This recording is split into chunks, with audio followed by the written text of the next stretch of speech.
नमस्ते दोस्तों, मैं रेनू सिंह अपने चैनल कुकिंग विद रेनू में आपका बहुत बहुत स्वागत करती हूँ। आज की मेरी रेसिपी है पचरंगा अचार बनाने की। पचरंगा नाम इसका इसलिए है क्योंकि इसको बनाते समय हम 5 चीजें इसमें ऐड करते हैं। आप देख सकते हैं कि इसका कितना बढ़िया कलर है, देखने में कितना टेम्पटिंग लग रहा है, खाने में उतना ही टेस्टी लगता है और बहुत ही आसानी से ये बन जाता है। तो चलिए वीडियो को स्टार्ट करते हैं और हम बनाते हैं इस रेसिपी को। मिक्स अचार बनाने के लिए यानी पचरंगा अचार बनाने के लिए हमें किन किन चीजों की आवश्यकता होगी वो हम देख लेते हैं। हम पचरंगा नाम इसको इसलिए दे रहे हैं क्योंकि हम इसमें 5 चीजें ऐड करेंगे। तो 5 तरह की चीजों को मिक्स करके जिस अचार को हम बनाते हैं तो उसको हम पंचमेल अचार भी कह सकते हैं, पचरंगा अचार भी कह सकते हैं। तो यहाँ पर लिया है मैंने 1 फूल गोभी और इसको धो के डंठल इनका कट करके इस तरह से इनके पीसेस कट कर लिए हैं। न तो बहुत ज्यादा बड़े रखने हैं न बहुत ज्यादा छोटे रखने हैं। साथ ही थोड़ा सा मैंने अदरक लिया था, अदरक को भी मैंने इस तरह से पतले पीसेस में कट कर लिया है। साथ में मैंने थोड़ी सी हरी मिर्च ली थी, इनको धो के इनका डंठल कट करके इस तरह से मैंने इनको गोलाई में कट किया है। आप चाहें तो इनको लंबाई में कट कर सकते हैं पतले पतले पीसेस में। साथ ही यहाँ पर मैंने एक बड़े साइज की मूली ली थी, उसको मैंने धो के छील के इस तरह से पतले पीसेस में कट कर लिया है। साथ में ही हमने 2 गाजर ली थी, उनको भी धो के छील के हमने इस तरह से पतले पीसेस में कट कर लिया है। तो अब चलिए चलते हैं नेक्स्ट प्रोसेस की ओर। तो अब हमने ले लिया है एक मिक्सिंग बोल। मिर्च को छोड़ के हम बाकी सारी चीजें इस बोल में ट्रांसफर कर लेंगे। मिर्च हमें ट्रांसफर नहीं करनी है।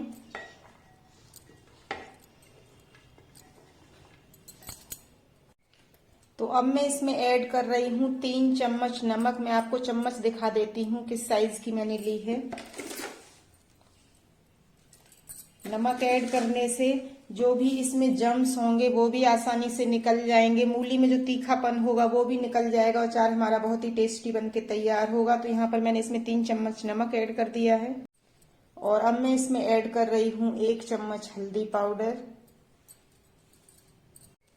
तो अब हम क्या करेंगे, इस तरह से टॉस करते हुए हल्दी और नमक को हम अच्छे से मिक्स कर लेंगे सारी चीजों में। तो ये देखिए, आप देख सकते हैं नमक और हल्दी सारी सब्जियों में अच्छे से लग गया है। तो अब हम इसको ढक के 2 से 3 घंटे के लिए धूप में रखेंगे और बीच में हम इनको 1-2 बार पलट लेंगे। और जो मिर्च हमने इसमें नहीं ऐड की थी तो मिर्च को हम इसी तरह से प्लेट में फैला देंगे और इनको भी हम धूप में रख देंगे। 3 घंटे के बाद हम देखेंगे तो आप देख सकते हैं कि हल्दी और नमक अच्छे से सारी सब्जियों में लग गया है। और मैं आपको दिखाती हूँ कि ये देखिए सब्जियों ने कितना सारा पानी भी छोड़ दिया है। तो अब हम एक प्लेट ले लेंगे, कोई भी प्लेट या थाली आप ले लें। तो इस तरह से हम इनको निकाल लेंगे प्लेट में किनारे करते हुए, जिससे कि जो पानी है वो बोल में ही रह जाएगा।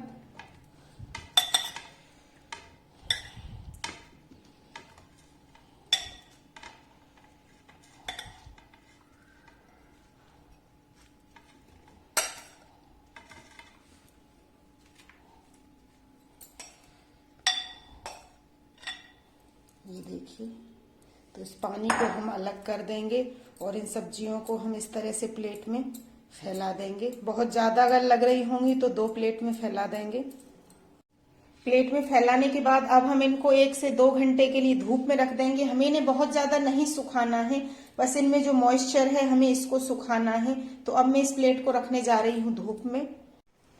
तो ये देखिए सारी चीजों का मॉइस्चर अच्छे से निकल गया है, आप देख सकते हैं। बहुत ज्यादा भी हमने इनको नहीं सुखाया है, एकदम सॉफ्ट है ये। हरी मिर्च भी हमने सुखा ली है, इसका मॉइस्चर भी पूरी तरह से निकल गया है। तो चलिए अचार बनाना शुरू करते हैं। मसाला तैयार करने के लिए गैस पर हमने एक पैन रख दिया है। इसमें मैं डाल रही हूँ आधा चम्मच मेथी दाना। मेथी दाने का अमाउंट हमें थोड़ा ही रखना है, इस बात का आपको ध्यान रखना है। अगर आप ज्यादा मेथी दाना ऐड कर देंगे तो अचार का टेस्ट है वो कड़वा आने लगेगा। साथ में ही मैं इसमें ऐड कर रही हूँ आधा चम्मच कलौंजी और अब मैं इसमें ऐड करूंगी 4 चम्मच सरसों यानी मस्टर्ड सीड। आप चम्मच देख सकते हैं कि मैंने कौन सी ली है। अगर आपके पास पीली वाली राई है तो आप वो भी ऐड कर सकते हैं। तो 4 चम्मच हमने यहाँ पर सरसों ऐड कर दी। अब मैं इसमें ऐड करूंगी 4 चम्मच सौंफ यानी फेनल सीड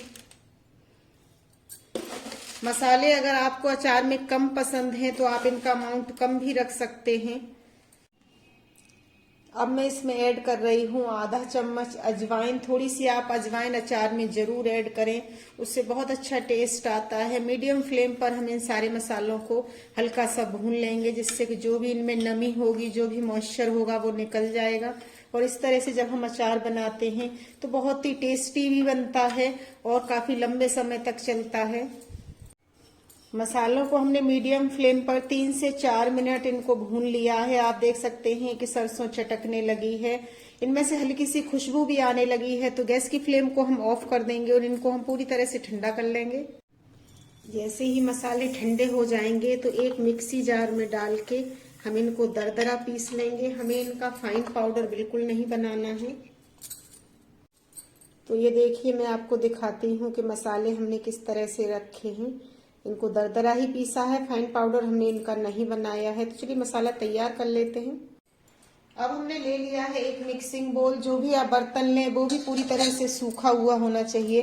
तो इसमें हम डाल देंगे अचार के लिए जो सारी चीजें हमने थोड़ा सा सुखा के तैयार की हैं उनको। तो अब सबसे पहले मैं इसमें ऐड कर रही हूँ जो मसाला हमने दरदरा पीस के तैयार किया है उसको। अब हम इसमें ऐड करेंगे आधा चम्मच हल्दी। 1 चम्मच हल्दी हम पहले भी ऐड कर चुके हैं, तो अब हमें थोड़ी सी ही हल्दी ऐड करनी है इसमें, सिर्फ कलर के लिए। इसको चटपटा बनाने के लिए इसमें मैं ऐड कर रही हूँ 1 चम्मच लाल मिर्च पाउडर। ये नॉर्मल लाल मिर्च पाउडर है जो हम डेली किचन में यूज करते हैं। साथ में ही 1 चम्मच में इसमें ऐड कर रही हूँ कश्मीरी लाल मिर्च पाउडर, जिससे कि अचार में बहुत अच्छा कलर आएगा। 1/4 चम्मच के लगभग मैं इसमें हींग ऐड कर रही हूँ। हींग का फ्लेवर भी अचार में बहुत अच्छा लगता है। अब मैं इसमें ऐड कर रही हूँ 1 चम्मच काला नमक यानी ब्लैक सॉल्ट, और साथ में ही मैं इसमें ऐड करूंगी इसी चम्मच से 3 चम्मच सफेद नमक। नमक भी अचार में प्रिजर्वेटिव का काम करता है, तो अगर अचार में नमक सही है तो अचार जल्दी खराब नहीं होता है। तो अब लास्ट में हम इसमें ऐड कर देंगे 1 कप सरसों का तेल। तेल को मैंने गरम नहीं किया है, ऐसे ही ऐड किया है। तेल डालने के बाद अच्छे से मिक्स कर लेते हैं हम सारे मसालों को। जो भी आप स्पून लें वो भी पूरी तरह से सूखी हुई होनी चाहिए। अचार बनाते समय भी आपको बहुत सारी सावधानियां रखनी होती हैं। जिस भी बोल में बना रहे हैं वो भी पूरी तरह से सूखा हुआ हो, और जो आप स्पून ले रहे हैं वो भी पूरी तरह से सूखी हुई होनी चाहिए। अगर कहीं भी थोड़ा सा भी मॉइस्चर रह जाएगा तो अचार आपका खराब हो जाएगा। तो ये देखिए, सारे मसाले हमने अच्छे से मिक्स कर लिए हैं। आप देख सकते हैं कि अचार का कितना बढ़िया कलर आया है, देखने में कितना टेम्पटिंग लग रहा है, खाने में ये उतना ही टेस्टी लगता है। तो अब हम इसमें एक चीज और ऐड करेंगे जिससे जो आपका अचार है वो जल्दी से खराब नहीं होगा। तो यहाँ पर मैं इसमें 1 चम्मच विनेगर यानी सफेद सिरका ऐड कर रही हूँ। ये देखिए, सिरका ऐड करने से भी हमारा जो अचार है वो लंबे समय तक सुरक्षित रहता है, जल्दी से खराब नहीं होता है। सिरका डालने के बाद हम अच्छे से इसको मिक्स कर लेंगे। अब अचार को स्टोर करने के लिए यहाँ पर हमने एक कांच का कंटेनर ले लिया है। इसको गर्म पानी से अच्छे से धो के तेज धूप में सुखा के रूम टेम्परेचर पर कर लिया है। तो अब हम इस अचार को इसी जार में भरेंगे। जब भी आप चाहें कि आपका अचार लंबे समय तक चले तो आप हमेशा कांच के कंटेनर का ही यूज करें। इसमें जो अचार है वो जल्दी से खराब नहीं होता है। तो अब हम इस अचार को इसी जार में भर लेंगे। ऊपर से मैं इसमें आधा कप ऑयल और ऐड कर रही हूँ, जिससे कि जो हमारा अचार है जल्दी से खराब नहीं होगा। ऑयल भी अगर अचार में अच्छे से होगा तब भी जो अचार है जल्दी से खराब नहीं होता है। तो अब हम इसका ढक्कन लगा देंगे और इस जार को हम 4 से 5 दिन धूप में रखेंगे और 2 से 3 बार हम इसको हिलाते रहेंगे। तो 5 दिन के बाद हमारा जो अचार है बनके तैयार हो जाता है। बहुत ही टेस्टी लगता है खाने में। तो आप इस रेसिपी को बनाकर एक बार जरूर ट्राई कीजिए और मुझे कमेंट सेक्शन में बताइए कि आपको वीडियो कैसा लगा। तो दोस्तों, अगर आपको मेरी आज की वीडियो अच्छी लगी हो तो प्लीज मेरे वीडियो को लाइक करना और मेरे चैनल को सब्सक्राइब करना बिल्कुल भी ना भूलें। मिलते हैं नेक्स्ट वीडियो में। Thank you, bye bye.